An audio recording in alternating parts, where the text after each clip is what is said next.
방역과 경제 양면에서 한국이 할 수 있는 역할을 다하고자 한다고 말했습니다. 트럼프 대통령의 요청으로 이뤄진 전화통화에서 문 대통령은 올해 G7 정상회의 주최국으로서 한국을 초청해 주신 것을 환영하고 감사드린다. 올해 G7의 대면 확대 정상회의가 개최되면 포스트 코로나의 이정표가 될 것이라면서 세계가 정상적인 상황과 경제로 돌아간다는 신호탄이 될 것이라고 말했고, 트럼프 대통령이 브라질을 포함시키는 문제에 대한 의견을 묻자 인구, 경제 규모, 지역 대표성 등을 감안할 때 포함시키는 것이 적절하다고 답했고, 트럼프 대통령은 좋은 생각이라며 그런 방향으로 노력을 해보겠다고 말했다는데요. 한국도 초청되는 입장인데 브라질 초청에 대한 의견까지 물어보는 건 그만큼 한국의 의견을 존중하겠다는 것으로 보이네요. 1996년 OECD 가입, 10년 전 G20 가입, 그리고 2020년 선진 G7 회의에 초청되고 G7에서 G11 또는 12로 개편 확대 시 참여하게 될 한국의 눈부신 발전이 착착 진행되고 있습니다. 한국인으로서 자부심을 가져도 될 사건이라고 생각됩니다. 그런데 이 대목에서 가끔 나오는 한국인들의 자주적 표현에 대해 먼저 얘기해 보겠습니다. 만약 성인으로서 평균적인 교육을 받은 여러분들의 친구가 네덜란드와 뉴질랜드, 오스트리아와 오스트레일리아를 구별하지 못한다면 어떤 느낌이 드시겠습니까? 아이폰이나 폭스바겐이 어느 나라 기업인지 모르는 지인이 있다면 그 사람에 대해서는 어떻게 평가하시겠습니까? 만약 그렇다면 이 사람은 특이하네 또는 4차원인가? 좀 더 노골적이라면 무식한 사람이네 라는 생각이 들 수도 있을 것입니다. 그런데 외국인들은 한국이 어디에 붙어 있는지도 모른다, 어디에 붙어 있는지도 모를 아시아의 작은 나라, 뭐 이런 표현을 한국인들 스스로 쓰는 경우도 간혹 있는데 참 이해가 안 가는 표현입니다. 이 나라는 명목 GDP 순위 2018년 10위, 2019년 12위, 1인당 GDP는 27위, OECD 기준 구매력 평가에서는 일본을 제쳤고 2018년 기준 수출액 6위, 수입액 9위, 인구 순위는 28위로 선진국이라는 나라들 중 우리보다 인구가 더 많은 나라는 미국, 일본, 독일, 프랑스, 영국, 이태리 정도입니다. 면적은 작아서 남한은 109위이지만 한반도 면적으로 칠 경우 세계 85위로 영국과 별 차이가 없고 이탈리아도 훨씬 크다고 볼 수는 없는 수준이네요. 신뢰성은 의문이지만 세계 군사력 순위도 6위다, 7위다 할 정도로 강한 나라입니다. 이 나라는 하계 동계올림픽도 개최를 했었으며 메달 순위도 거의 항상 10위 이내를 기록하고 있고 월드컵도 개최했었고 아시아에서는 가장 눈에 띄는 성적을 올립니다. 핸드폰, 전자제품, 가전제품 등에서 세계 점유율 1위의 기업들이 있고 자동차도 준수하게 만들어서 일반적인 세계의 소비자들에게 친숙한 글로벌 기업들도 꽤 있습니다. 국뽕이니 뭐니 하지만 방금 얘기한 경제, 수출 순위부터 군사, 스포츠, 글로벌 기업들의 현황은 더하고도 뺀 것도 없는 그냥 객관적 팩트입니다. 근래에는 한류라는 문화도 꽤 각광을 받기도 하는군요. 어쨌든 한국이라는 나라는 종합적으로 많은 분야에서 세계에서 상위권에서 최상위권의 나라이고 심지어 북쪽에 코리아라는 국호를 같이 쓰는 나라는 심심하면 국제뉴스 1면을 장식해서 한국도 수시로 세계에서 언급, 조명되는 일도 상당히 빈번합니다. 때문에 시사멘터리는 외국인들은 한국이 어디에 붙어 있는지도 모른다라는 말을 가끔 들을 때 묘한 기분이 듭니다.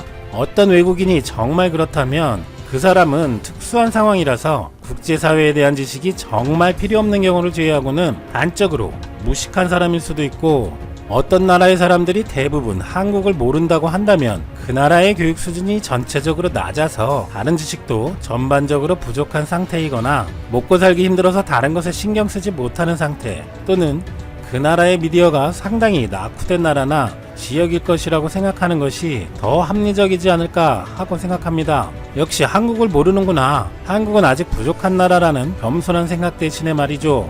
그런데 어제 오늘 가장 핫했던 트럼프 대통령의 G7 회의에 한국을 초청하겠다는 소식에서도 비슷한 기분이 좀 듭니다. 온통 트럼프의 초청에 응할 시 중국에 보복받을 수 있다는 우려 섞인 보도가 줄을 이뤘기 때문입니다. 소식을 익히 들으셨겠지만 트럼프 대통령은 5월 31일 오는 6월 미국에서 열기로 예정된 G7 정상회의를 9월로 연기할 것, G7이 지금 세계에서 벌어지는 일을 제대로 대변한다고 생각하지 않는다며 매우 시대에 뒤떨어진 국가들의 집단이라고 비판했습니다. 그리고 우리는 호주를 원하고 인도를 원하며 한국도 원한다. 이들은 아주 좋은 나라들이라며 대략 G10 또는 G11이 될 것이라고 말했습니다. G7은 1977년 시작한 미국과 독일, 프랑스, 영국, 이탈리아, 캐나다, 일본 등 선진 7개국 회의입니다. 1998년 러시아도 포함시켜 G8이 됐지만 2014년 러시아의 우크라이나 크림반도 점령으로 참가 자격을 박탈했었는데, 참가국을 늘려 최소한 올해는 중국 견제 G11으로 만들겠다는 시도이며, 특히 트럼프 대통령이 초청 대상으로 거론한 한국, 호주, 인도는 미국이 아시아 태평양 전략의 주요 축으로 삼으려는 국가들이라 백악관의 중국 봉쇄 의도가 더욱 분명하다는 해석이 나오고 있습니다. 현재의 국제정세에서 당연한 분석이고, 백악관 대변인조차 우리의 전통적인 동맹국이 한데 모여 중국의 미래에 대해 어떻게 대처할지 논의하는 자리가 될 것이라며 선언하기도 했지요. 2018년 트럼프는 G7에 러시아가 참여한다고 밝히면서 러시아의 복귀를 희망했지만, 러시아의 G7 복귀에 대해선 독일, 이탈리아, 캐나다, 프랑스가 반대했고, 러시아도 복귀에 큰 관심이 없다고 해서 복귀는 무산된 것처럼 공식적인 G11이 되려면 나머지 회원국들의 동의를 받아야 합니다. 하지만 미국이 올해 G7 주최국으로서 올해만 초청하는 것에서 나아가 계속적인 중국 압박을 위해서 영구적인 G11으로 할 수도 있지 않냐는 예상도 많이 나오고 있습니다. G7이 뚜렷한 기준을 가지고 가입국을 정하는 것은 아니지만 대체로 경제, 군사적 역량을 가진 상위의 국가들로 구성되는 것은 분명합니다. 그런데 한국이 G7 회의 참석이나 G11으로 확대 시 참여할 만한 자격이 되는 나라냐라는 것에 대한 이의제기는 거의 없는 것에도 주목해야 할 것 같습니다. 그만큼 한국의 경제, 군사 등의 국력이 올라갔다는 것을 세계에서 인정받고 있는 것이죠. 그런데 자격이 아니라 한국의 참여 그 자체에 대해 부정적인 반응을 보이는 나라는 두 나라가 있는 것으로 보입니다. 먼저 한국입니다. 한국의 거의 모든 언론은 최근 이틀간 G7 참석이 중국의 신기를 건드려 보복을 받을 수 있다는 부담에 대한 기사로 가득했습니다. 1996년 WTO 가입 시에도 시장 개방, 자본시장 자유화, 각종 규제 철폐를 하고 글로벌 표준에 맞춰야 한다는 부담에 대한 논란과 약간은 비슷한 점도 있는 것 같은 생각이 들기도 하는데요.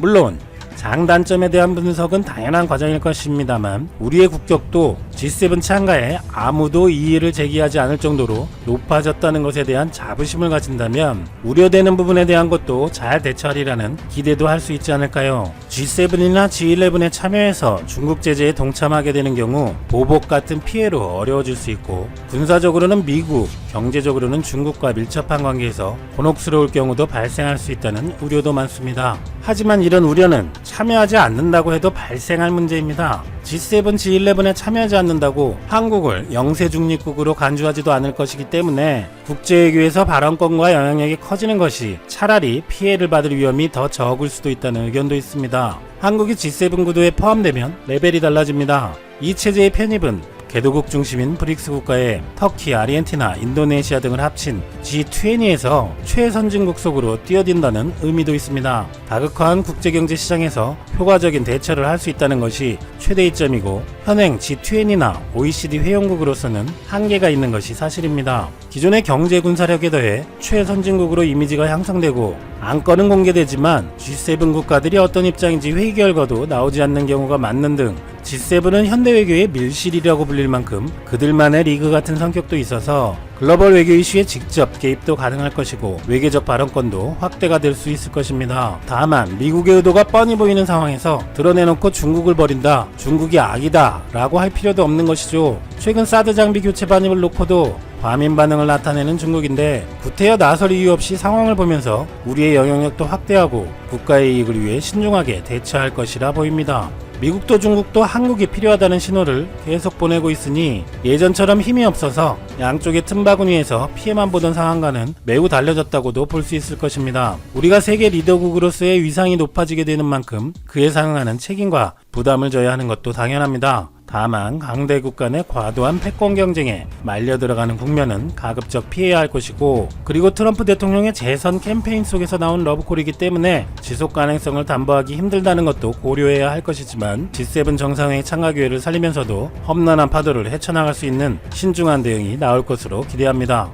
한편 중국의 반응으로 볼 수 있는 신화통신은 G7 회의를 확대해 G11 회의로 만드는 것은 뜻대로 되지 않을 것이라며 러시아 끌어들이기 시도는 G7 동맹국들의 불만을 일으킬 것이고 미국의 러브콜을 러시아가 받을지도 미지수다라며 트럼프가 G7 회의로 이익을 챙기려 한다고 비난했지만 한국, 인도, 호주에 대한 얘기는 없고 일단 러시아의 참가에 대해서만 부정적으로 평했습니다. 그런데 한국의 G7 회의 참가를 부정적으로 보는 두 번째 나라가 있으니 역시 일본이죠.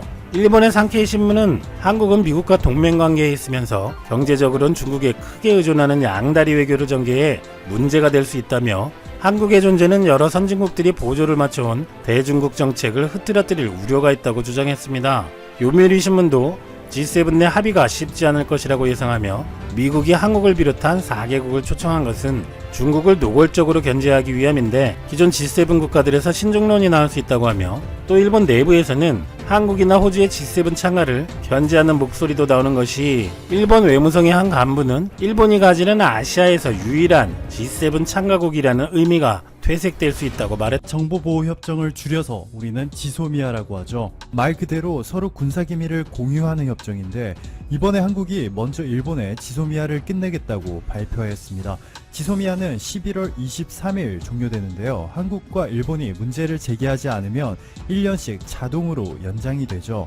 이낙연 국무총리는 한국과 일본의 지소미아가 종료되기까지 약 3달이 남았는데 최근 일본의 부당한 조치들을 원상 회복시키면 한국도 지소미아 파기를 재검토할 수 있다고 일본에게 마지막 기회를 주었습니다. 사실 한국과 일본의 지소미아가 없어도 큰일 나지 않죠. 지소미아가 체결된 것은 지난 2016년 11월 23일이죠. 국회에서 박근혜 전 대통령의 탄핵안이 가결된 것이 2016년 12월 9일인데요.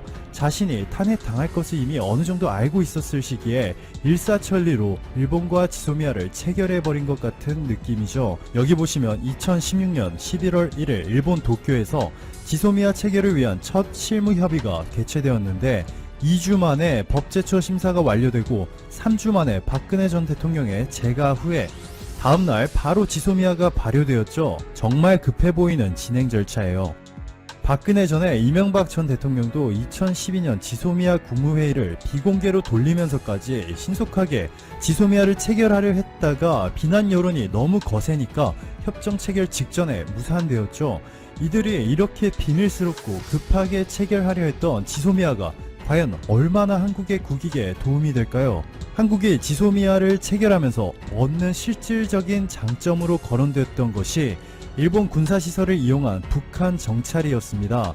2016년 당시에 국방부가 배포한 자료에 따르면 일본은 북한을 감시할 수 있는 정보 수집용 위성이 5기나 있고 6척의 이지스 구축함과 여기에 장착된 스파이1 레이더, 1000km의 탐지거리를 자랑하는 레이더가 장착된 지상기지, 잠수함을 탐지할 수 있는 해상 초계기 110대, 그리고 17대의 조기 경보기를 가지고 있는 것으로 알려졌습니다. 따라서 우리가 일본의 첨단 감시 장치들을 통해서 북한의 움직임을 쉽게 감시할 수 있고 안보에 큰 도움이 된다는 것이죠. 만약 정말 당시 국방부의 설명대로라면 지소미아는 당연히 우리 국가안보에 큰 도움이 되겠죠. JTBC의 보도에 따르면 청와대 고위 관계자는 이렇게 말합니다.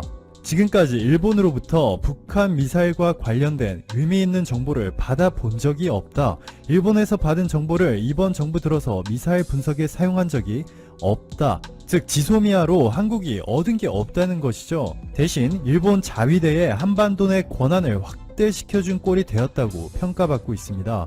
제2차 세계대전 이후에 일본은 헌법 제9조에 의해서 군대를 포기한 대신 자위권을 위한 자위대를 운영 중인데요. 이 자위대의 활동 범위와 영향력을 넓히려고 하는 것이죠. 지소미아 파기로 인한 한국과 미국과의 외교관계 악화를 우려하시는 분들도 적지 않은데요. 한국과 미국은 다른 군사 채널들이 너무 많아요. 막말로 우리에게는 일본과의 지소미아는 없어도 그만인 상황이라는 것이죠. 이낙연 국무총리는 일본 정부가 안보상 신뢰훼손을 이유로 우리를 수출 우대국 100색 국가에서 제외하기로 한 마당에 우리가 군사정보를 공유하는 것은 국익과 명분에 부합하지 않는다며 더 이상 한일 외교관계를 악화시키지 말라고 일본에 경고했습니다.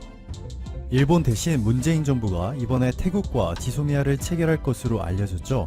9월 1일부터 3일 사이 문재인 대통령이 태국을 방문하는 것을 계기로 하여서 지소미아를 적극 추진 중입니다. 일본은 한국과의 지소미아를 통해서 아베의 야망을 이루려고 했지만 반면에 한국과 태국의 지소미아는 실질적으로 한국의 국익에 도움이 될 수 있습니다. 태국은 1975년부터 북한과 외교관계를 맺어왔는데요. 2017년부터는 북한과의 경제관계가 대폭 축소되었지만 그 전까지는 중국과 러시아, 인도에 이어서 북한과 네 번째로 교육을 많이 했던 국가죠. 현재 태국은 2014년 쿠데타로 직권에 성공한 프라윕 총리가 최근 선거에서 다시 한번 승리해서 재집권하고 있죠. 즉 아직까지 태국은 군부 정권이라는 이야기고 국방 분야 협력 강화가 매우 중요하다는 뜻입니다.